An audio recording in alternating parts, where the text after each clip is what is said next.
తెలంగాణ కమలంలో అంతర్గత విభేదాలు రాజుకుంటున్నాయి. పార్టీ నేతలు ఒకరిపై ఒకరు అంతర్గతంగా రగిలిపోతున్నారు. ఎవరికి వారే అన్నట్లు వ్యవహరిస్తున్నారు. పార్టీ నుంచి గెలిచిన ఎమ్మెల్యేలకు రాష్ట్ర నాయకత్వం సరైన ప్రోత్సాహం అందించడం లేదనే విమర్శలు వస్తున్నాయి. అసెంబ్లీ సమావేశాలకు బీజేపీ నుంచి ఎన్నికైన ఎమ్మెల్యేలకు కనీసం దిశానిర్దేశం చేయలేదు. సభలో మాట్లాడేందుకు పార్టీ రాష్ట్ర నాయకత్వమే సబ్జెక్ట్ ప్రిపేర్ చేసి ఇవ్వగా బీజేపీలో మాత్రం అలాంటి పరిస్థితి లేదట. తెలంగాణ కాషాయ పార్టీలో అధికార ప్రతినిధుల జాబితా చెప్పుకోవడానికి చాలా పెద్దగానే ఉన్నా రాష్ట్ర నాయకులకు కనీసం సబ్జెక్ట్ ప్రిపేర్ చేసి ఇచ్చే పరిస్థితి లేదట. గెలిచిన పార్టీ ఎమ్మెల్యేలను కూడా కాషాయ పార్టీ నేతలు ఓన్ చేసుకోలేకపోతున్నారన్న టాక్ వినిపిస్తోంది. తెలంగాణ బీజేపీలో నాయకులు నేనే రాజు నేనే మంత్రి అన్నట్టుగా కొందరు వ్యవహరిస్తుంటే మరికొందరు మాత్రం నాకు నేనే నీకు నువ్వే అన్నట్టుగా వ్యవహరిస్తున్నారనేటువంటి చర్చ జరుగుతుంది. ముఖ్యంగా ఎమ్మెల్యేల విషయంలో ఈ గుసగుసలు మాత్రం చాలా ఎక్కువైపోయాయి.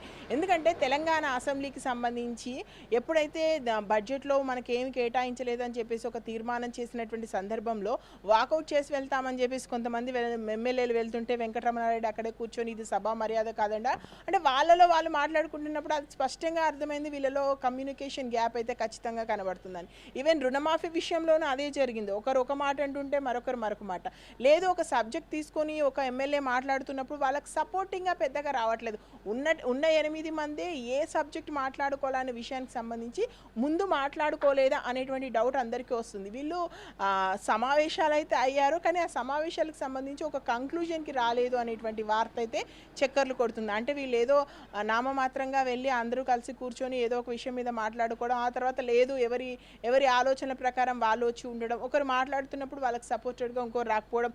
అయితే మహేశ్వర్ రెడ్డి కేవలం తన ఇమేజ్ను ముందు పెట్టుకోవడానికి తనని తాను ప్రొజెక్ట్ చేసుకోవడానికే చూస్తున్నాడు అని కొంతమంది ఎమ్మెల్యేలు తమ వాళ్ళ దగ్గర మాట్లాడారు అనేటువంటి వార్తలు బయటికి రావడం, మిగిలిన వాళ్ళు కూడా మనకు వచ్చినటువంటి ఈ ఆపర్చునిటీని ఎందుకు వదులుకోవాలి, మనల్ని మనం ప్రొజెక్ట్ చేసుకోవాలి అనేటువంటి ఆలోచనలో ఉండడం. సో ఇదంతా కూడా బీజేపీకి సంబంధించినటువంటి ఎమ్మెల్యేల విషయంలో ఒక గందరగోళ వాతావరణం కనిపించిందని తెలుస్తుంది. ఎందుకంటే బీజేపీకి ఒక మంచి ఆపర్చునిటీ ఇది. అంటే బీజేపీకి సంబంధించి మనం అసెంబ్లీలో చూసుకుంటే ఎక్కడా కూడా గట్టిగా తమ గొంతు వినిపించలేని పరిస్థితి ఉంది.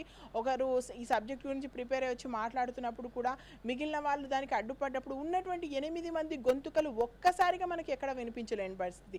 ఒకరు మాట్లాడుతున్నప్పుడు ఒకరు డల్ అవ్వడం, ఏదో సపోర్ట్ చేస్తున్నాం అంటే నామమాత్రంగా వాళ్ళ వెనక్కి వచ్చి ఉండడం, కొన్నిసార్లు అయితే కొంతమంది వెళ్తుంటే మరో ఇద్దరు ఎమ్మెల్యేలు కూర్చుని ఉండడం. అంటే ఇప్పుడు ఒక రాజా సింగ్ అదేవిధంగా మహేశ్వర్ రెడ్డి వీళ్ళు మాత్రమే ఆల్రెడీ గెలిచి వచ్చిన వాళ్ళు, మిగిలిన వాళ్ళందరూ కొత్త వాళ్ళు, వాళ్ళకి ఇదంతా కొత్త.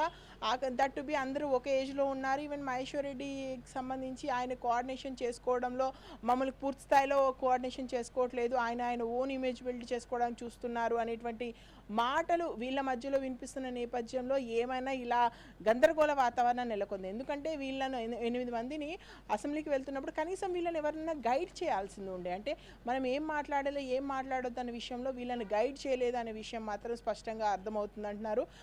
గైడ్ చేసి ఉంటే అలా 8 మంది తలో దిక్కు అన్నట్టుగా వెళ్ళిపోయే వాళ్ళు కాదు, వాళ్ళు అందరూ కలిసికట్టుగా ఉండేవాళ్ళు. ఇంత మంచి అవకాశాన్ని బీజేపీ యూటిలైజ్ చేసుకోలేకపోయింది అనేటువంటి మాట మాత్రం గట్టిగా వినిపిస్తుంది. అంటే రాష్ట్ర అధ్యక్షుడిగా అంటే కిషన్ రెడ్డి ఉన్నా కూడా అది పెద్దగా ఆయన పూర్తి స్థాయిలో ఉండి వర్కౌట్ చేసే పరిస్థితి లేకపోవడంతో, కొత్త రాష్ట్ర అధ్యక్షుడు నియామకం జరగకపోవడంతో కనీసం ఇన్ఛార్జ్ కూడా లేడు. అంటే బీజేపీకి సంబంధించి అధ్యక్షుడు లేడు, అధ్యక్షుడు అలా ఉన్నాడంటే ఉన్నట్టు, ఇంకా ఇన్ఛార్జికి సంబంధించి కూడా ఉన్నారా లేదా అనేటువంటి తెలియని విషయం. ఎందుకంటే ఉన్నటువంటి ఇన్ఛార్జి కొనసాగుతాడని చెప్పలేదు, కొంత ఇన్ఛార్జి వస్తాడని చెప్పలేదు. సో ఈ నేపథ్యంలో వీళ్ళకి ఏమైనా గైడెన్స్ లోపించిందా, ఎవరైనా పెద్ద దిక్కుగా ఉండి మీరు ఇలా చెయ్యాలి అని చెప్పేసి చెప్పకపోవడం వల్ల కొత్తగా ఎన్నికైనటువంటి ఎమ్మెల్యేలు సరైన ఒక తాటి మీదకి రాలేకపోయారా అనేటువంటి సందేహాలు వస్తున్నాయి. ఇది ఇలాగే కొనసాగితే మాత్రం చాలా ఇబ్బందికరమైనటువంటి వాతావరణం కనిపిస్తుంది. ఎందుకంటే మనకి ఎంపీలుగా మనం 8 మందిని ఇక్కడ ప్రజలు గెలిపించారు, వాళ్ళు అక్కడికి వెళ్ళినా కూడా వాళ్ళు గుంపులో గోవిందలా మాట్లాడాల్సి వస్తుంది. అక్కడ వాళ్ళేమో వ్యతిరేకించి ఏదో మాట్లాడి వాళ్ళ గొంతుకు చించుకునేటువంటి పరిస్థితి వాళ్ళకి రాదు. కానీ ఇక్కడ అలా కాదు. ఉన్నటువంటి 8 మంది ఎమ్మెల్యేలకి మంచి అవకాశం, వాళ్ళు బీజేపీని ప్రొజెక్ట్ చేయగలిగారు. తెలంగాణకు సంబంధించిన సంబంధించినటువంటి ఇష్యూస్లో మాట్లాడగలుగుతారు. తెలంగాణకు సంబంధించి బీజేపీ ఇమేజ్ని బిల్డ్ చేయడంలో చాలా కీలకం వీళ్ళు. కానీ వీళ్ళు ఒక దిశానిర్దేశం లేకపోవడం వల్ల రాంగ్ రూట్లో వెళ్తున్నారు అనేటువంటి చర్చ అయితే ప్రస్తుతం బీజేపీలో జరుగుతుంది. ఇప్పటికైనా ఆలస్యం కాలేదు, వెంటనే వీళ్ళందరినీ కూర్చునిపెట్టి అసలు ఎటు వెళ్ళాలి, ఏం చేయాలి అనే దానికి సంబంధించి ఎవరైనా ఒకరు పెద్ద దిక్కుగా ఉండి వీళ్ళని ముందుకు నడిపించాల్సినటువంటి అవసరం ఉంది. ముందు అంటే అసెంబ్లీకి మళ్ళీ తర్వాత అసెంబ్లీ వచ్చినప్పుడన్నా లేదా ఏదైనా విషయం గురించి వీళ్ళు మాట్లాడాలనుకున్నా, ధర్నాలు, రాస్తారోకలు లాంటివి ఏమైనా చేయాలనుకున్నప్పుడు కాడ వీళ్ళందరినీ యూనిటీగా ముందుకు పంపించి ఏ విషయం మీద ఎవరు మాట్లాడాలి, ఎవరు మాట్లాడుతున్నప్పుడు మిగిలిన వాళ్ళు ఏ విధంగా వాళ్ళకి సపోర్ట్ చేయాలి అనేటువంటి విషయాలకు సంబంధించి ఒక చర్చ చేసుకున్న తర్వాత ముందుకెళ్తే బాగుంటుందని చెప్పేసి రాజకీయంగా ఎవరైతే రాజకీయాలు తెలిసినటువంటి వాళ్ళు ఉన్నారో వాళ్ళు చెప్తున్నటువంటి మాటలు ఇవి. ఎట్ ద సేమ్ టైం బీజేపీకి సంబంధించిన శ్రేణులు కూడా అదే చెప్తున్నారు. మనకు ప్రజలు ఇంత మంచి అవకాశం ఇచ్చిన తర్వాత కూడా ఈ అవకాశాన్ని మనం యూటిలైజ్ చేసుకోలేకపోతే ఇలా ఉన్నటువంటి ఎమ్మెల్యేలు గట్టిగా వాళ్ళ వాయిస్ వినిపించాలి. ఎట్ ద సేమ్ టైం యూనిటీగా ఉన్న మీకు 8 మంది ఎమ్మెల్యేలను ఇస్తేనే మీ 8 మంది ఒక దగ్గర లేనప్పుడు మీకు ఇంకా ఎక్కువ మంది ఎమ్మెల్యేలను ఇస్తే మీరేం చేస్తారు అనేటువంటి ప్రశ్న ఉత్తీర్ణమయ్యేటువంటి అవకాశం ఉంది.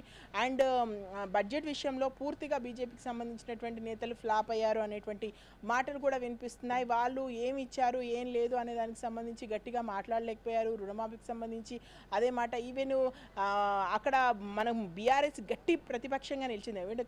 కేటీఆర్ కానీ హరీష్ రావు కానీ వాళ్ళు మాటల బాణాలు సంధించారని అనుకోవాలి. అంటే అధికార పక్షంగా బీఆర్ఎస్ ఎలా ఉంది, ఏం లేదు పక్కన పెడితే మాత్రం ప్రతిపక్షంగా మాత్రం 100కి 100 మార్క్స్ ఇవ్వచ్చు. ఆ రేంజ్లో అసెంబ్లీలో మాత్రం గట్టిగా మాట్లాడారు. మేము ప్రధాన ప్రతిపక్షమే, మా నుంచి ఎంతమంది ఎమ్మెల్యేలను మీరు తీసుకున్నా, ఎంతమంది నాయకులను తీసుకున్నా మేము ప్రధాన ప్రతిపక్షంగా పోరాడతాము అనేటువంటి ఒక ఇండికేషన్ మాత్రం గట్టిగా అసెంబ్లీ ద్వారా బీఆర్ఎస్ ఇవ్వగలిగింది. అది బీజేపీ చేయలేకపోయింది. ఎందుకంటే బీఆర్ఎస్ కన్నా అప్పుడు బీజేపీకి ఉన్నటువంటి హవా ఎక్కువ. బీజేపీకి సంబంధించి మాట్లాడడానికి స్కోప్ కూడా ఉన్నప్పుడు కూడా వాళ్ళు మాట్లాడలేకపోయారు. అండ్ ప్రభుత్వం చేస్తున్నటువంటి తప్పిదాలు కానీ, ప్రభుత్వం తీసుకున్నటువంటి నిర్ణయాలు కానీ ఎండగట్టడంలో వెనుకబడిపోయారు.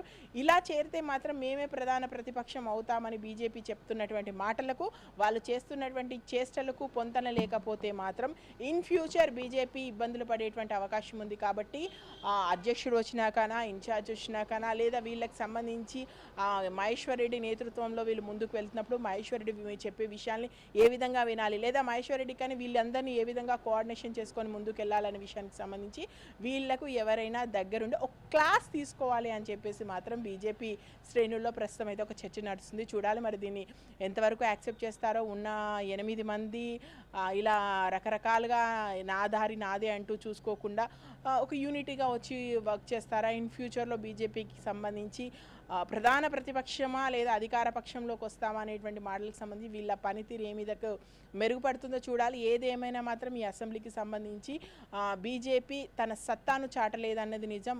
ఎంత స్కోర్ అయితే బీఆర్ఎస్ చేసుకోగలిగిందో దానికి సంబంధించి అసెంబ్లీ లోపల కానీ, ఈవెన్ మీడియా పాయింట్ దగ్గర కానీ, లేదా బయట వీళ్ళు మాట్లాడినటువంటి మాటలు కానీ, వీళ్ళు గ్రూప్గా తీసుకున్నటువంటి నిర్ణయాలు కానీ పెద్దగా ఎఫెక్ట్ చూపట్లేదు అని చెప్పేసి రాజకీయ విశ్లేషకులు కూడా అంటున్నారు. కాబట్టి ఈ విషయంలో బీజేపీ తన పందాను మార్చుకొని ముందుకు వెళ్ళాలని చెప్పేసి మాత్రం బీజేపీకి సంబంధించినటువంటి శ్రేణులో జరుగుతున్నటువంటి చర్చ. Vote studio.